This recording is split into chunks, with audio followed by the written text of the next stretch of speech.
Alright guys, so just a quick unboxing today of one of the brand new Seiko 5 Sports, aka the 5KX. Now, I was a little on the fence on picking one of these up and giving it a go for some of the obvious reasons. Not a fan of the water resist, the non-loomed bezel, the push-pull crown. A lot of the complaints you've probably seen online and maybe made for yourself.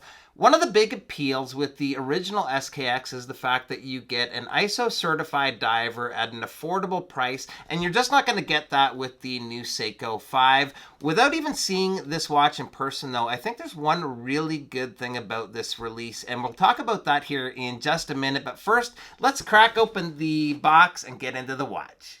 Alright, so at first I was going to go for one of the sports models. There's 5 lines of these models. The sports line, the suits, the specialist, street, and sense. The sports line feels a little bit more classic Seiko with their colorways, and I was thinking either blue or orange, but in the end I thought, let's try one of the more different models. And speaking of different, while I get into the box here, I'm going to put up a couple of shots of some very different models that were just announced. These are a collab with the anime series JoJo, some pretty wild ones to say the least. I actually thought somebody photoshopped these at first as a joke, but they're the real deal. Not for me, but thought I'd show you guys these as a way to distract you from my poor unboxing skills. Alright, so when I got the box open, the receipt was right on top, and I thought I'd show you guys this just really quickly here. A lot of people are complaining about the pricing of these watches, and it is a little bit steep, but I figured eventually the pricing would come down. From day one, though, the only retailer in Canada that has the rights to sell these watches, at least for now, is the Bay. It's a big department store here, and they had them on sale last weekend. I had the sale plus a 20% discount code, and the total was $306 Canadian plus $35 tax, so about $41 Canadian, and I'm not sure what that converts to in US dollars, but I'll throw that up on the screen. So right away there are some deals to be had on these if you shop around. So let's get into the little box, but let's first get rid of the big box. So let's see what we've got here. Looks like instructions in the bottom.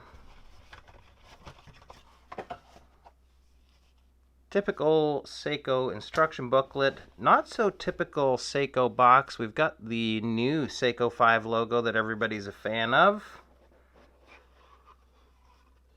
And there it is. So this is from the Sense line, and this is one of the ones with the textured dial. The model number here is SRPD77K1F, and you can see the retail price. The full retail was $425, and again I got this for around $341 Canadian.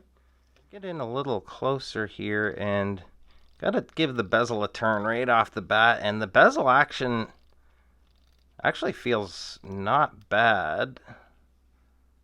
The alignment, it's hard to tell through the viewfinder here, but the alignment seems to be decent too. I'll give this a once over, and we'll be looking at this in another video for sure. So overall, I don't think it's a terrible watch or anything. I need a little time with it before I decide really what I think of it. Another little difference, the strap feels okay. We now have the display case back, again with that new Seiko 5 logo. Not really a huge fan of that.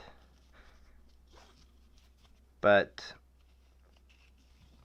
yeah, we'll have to see. There's definitely pros and cons, but how much do they really outweigh each other? Let me give you guys a look on wrist here, and I want to talk about one thing I think is potentially really good for the watch community with these. So here it is. Definitely feels like an SKX on wrist, although there's some of those obvious differences there. I'll post another video here in a few days, and we'll do some side-by-sides, loom comparison, all that with the 007. But whether you like these or not, the one potentially really good thing about them is the way that they're marketing these. The marketing campaign for these watches, and even watches like the Solar Tuna Street line, are going after the younger buyers.